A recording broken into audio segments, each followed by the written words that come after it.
Yo, what's up? It's AWAL, and I'm going to break down how I made the bass in my new remix for Control Movement by Gesaffelstein. Let's go.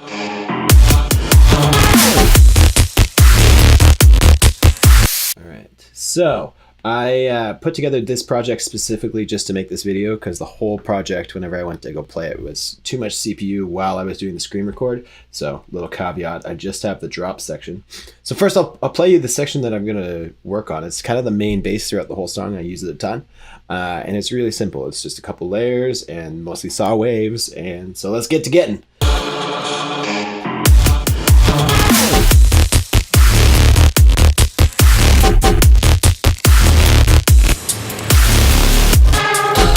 So what we're going to do is that main bass sound, which is pretty much just these three patches together.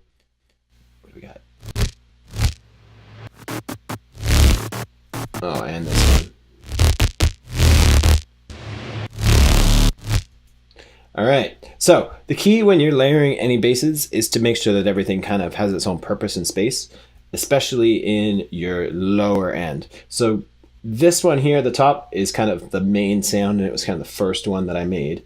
And so let's dive into that one. And if you notice the EQ, it's playing the whole spectrum. It's going to play the low end. This song is unique in the sense that I didn't do a separate individual sub. Usually I'd do a separate sub just to make sure that that's nice and clean. But I found this is sounding great and heavy and knocked on its own using just this sub. And mostly it's because the sound itself is pretty simple. It doesn't really have a lot to it. Here, let's duplicate and we'll make the sound from scratch. That way we can show you how it works. All right, so I'm gonna open up Serum and I'll just init preset this, go back, and let's get to getting, oops, not save. Clicking the wrong buttons. All right, here we go. So the main sound is pretty much just the init saw wave. You can use the basic shape saw wave if you want to. I think it's an octave down. We'll play this. Let's see. This might be, yeah. So it's gonna be an octave down on that. And then the other wavetable that I have going is, usually I'll just kind of filter through these analog ones and kind of layer a couple of these until I get something that sounded a little beefy-ish. In this case, it was the basic mini, and it's this first wavetable, I think. So basically, just this mini version takes the standard wavetables and shapes them a little bit. This one, I think, is kind of their shaped version of a saw wave. And then I just had a little bit of modulation on everything. So I think it's on the half. And then I just had a little bit of LFO controlling the movement of the asymmetrical here. So if you look, when it plays now, it'll give that wavetable a little bit of movement. And on this one, usually I find myself using bend or asymmetrical or sync more than any, aside from FMing.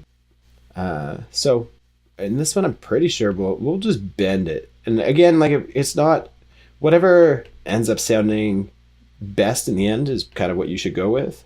And for this, like, what we're trying to do is literally just create a little bit of movement as the sound plays.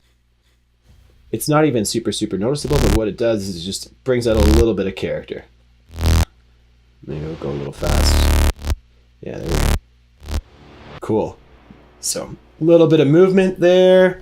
I think it has a little bit of filtering, just so it opens up a little bit. Add a little bit of reso on that.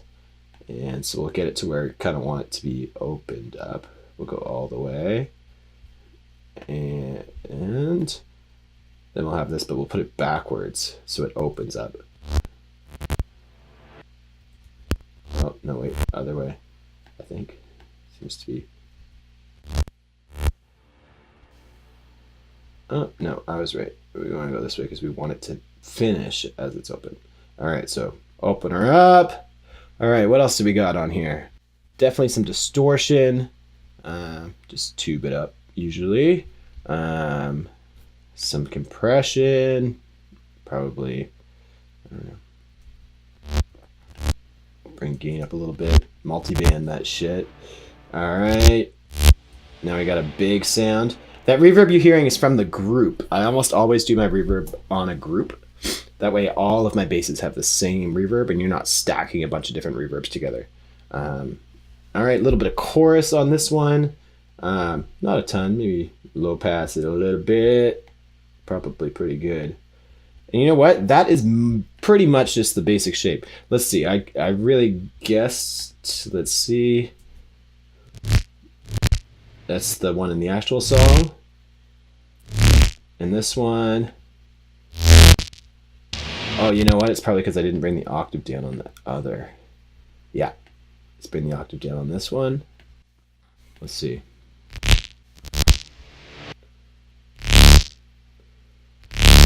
Word, it sounded pretty close. Maybe a little cleaner than the other one, in which case you can kind of fuck around with this reso a little bit, maybe drive it a little more, maybe compress it, distort it a little more tube.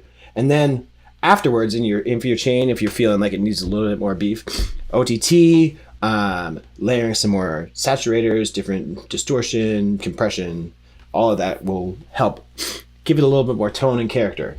So from there, once I kind of have my main bass sound, what I'll do when I want to like layer it, make it wider, I'll go and duplicate it.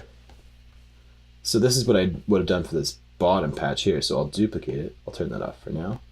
And then on this second one, what I'll do is, once it opens up, oops, change it a little bit. So I'll probably, maybe this first one is going to be mono, right? Because I just have one wave. And I mean, aside from maybe the chorus that I put on, I might add some stereo stuff. It's mostly pretty much a main beefy mono synth. So what we'll do is maybe we'll make this one have a few different voices on it. And we'll spread this one to the sides. And so it'll be taking up a different space in the mix than this first one. So the second one, I'll also probably want to roll off the sub on the EQ as well. So the subs aren't clashing. Maybe this other one, which is just kind of like a wide saw, I'll keep some of the same movement. I'll keep all that. I'll put maybe a stereo imaging plugin. So there's a bunch. There's the Waves S1 Imager. I got a new one recently called Wider that I've been using a bunch. Infected Mushrooms plugin. I'm pretty sure it's free, and I've been told it doesn't use the Haas effect, which the Haas effect basically just slows everything down. It slows each channel down just by a short second, and then pans them differently, so it tricks your brain into thinking it's stereo, which I've been told this doesn't do that, and I'm not sure exactly how it works. So in theory, you shouldn't have a lot of phase issues, is the thoughts, but it seems to work pretty good for me. Apologies if the CPU is crazy right now. Let's see if we can get this all to play with just these two layers. See how this is sounding with the second widened top super saw layer.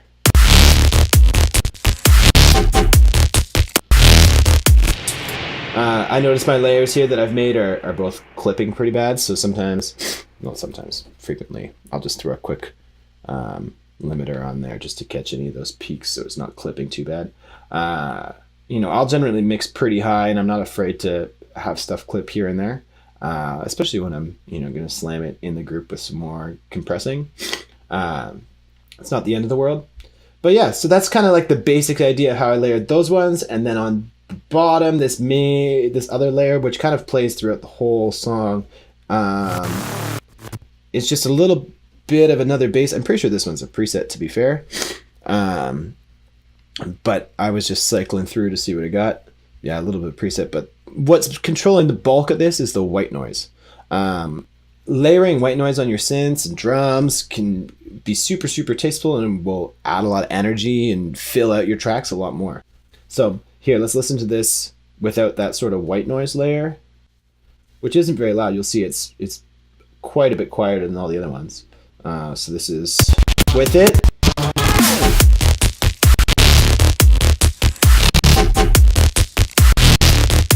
And I'll do one without.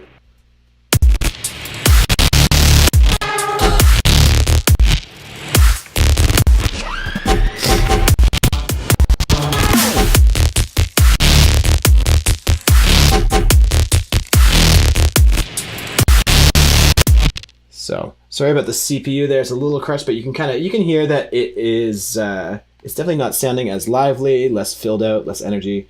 So layering a white noise doing the same sort of pattern is definitely one way that I can fill out my tracks a ton.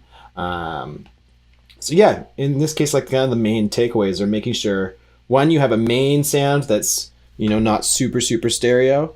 And then if you want to beef it up, just make sure that your subs aren't competing, and sort of you can kind of layer your high end a little better.